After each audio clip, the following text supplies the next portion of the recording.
আসসালামু আলাইকুম।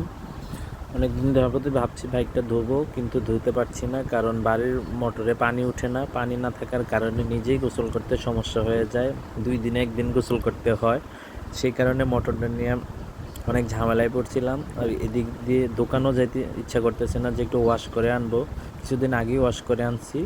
তো যাই হোক, আজকে ঈদের দ্বিতীয় দিন, তাই ভাবলাম যে নিজেই এটাকে আজকে আদর করে ধুয়ে দিব। তাই নিজেই আজকে শ্যাম্পু নিয়ে বালতি নিয়ে পুকুর ঘাটে চলে গেলাম। তারপর পানি আনলাম, পানি আইনা এটা নিজেই এখন শ্যাম্পু দিয়ে ওয়াশ করতেছি। একদম ভালো করে চারিদিক ঘষা মাজা করতেছি, কারণ ঈদ আসলে আমার যেহেতু গোসলের দরকার, নতুন সাজানোর দরকার, আমার প্রিয় জিনিসটা হয়তো একটু সাজাতে হবে। তাই নিজের হাতেই আজকে এটাকে গোসল করাচ্ছি, মানে ধুয়ে দিচ্ছি, পরিষ্কার করছি একদম সুন্দর করে রাস্তার পাশে। এবং এটাকে সাজাবো আজকে, কারণ এটারও তো একটা ঈদ, আমার সাথে ঘুরবে সারাদিন।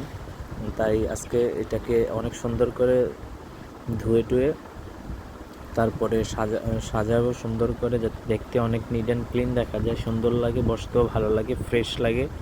তো সে কারণে আজকে এটা ধুচ্ছি। ধুতে গিয়ে দেখলাম কতগুলো বাচ্চা পোলাপান আসলো, ওরা সবগুলা পানিতে লাফায়া পড়লো।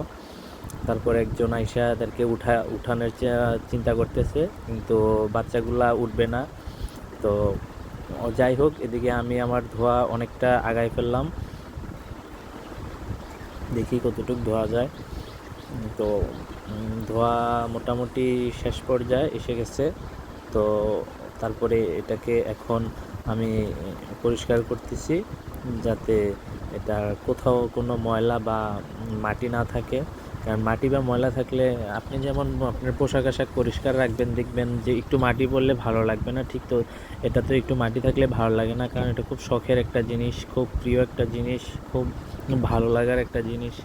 তো আমি পানি আনতেছি, নিচ থেকে পানি আইনা তারপরে এটাকে পানি দিচ্ছি। খুব কষ্ট হচ্ছে, তারপরে কিছু করার নাই, আনতেই হবে, যেহেতু পানি উঠতেছে না। আসলে এই সিজনটা আসলে, এই গরমের সময়টা আসলেই ম্যাক্সিমাম সময় এই সমস্যাটা হয় যে কোনো পানি উঠে না মোটরে। পানি না ওঠার কারণে অনেক সমস্যা হয়ে যায় আমাদের।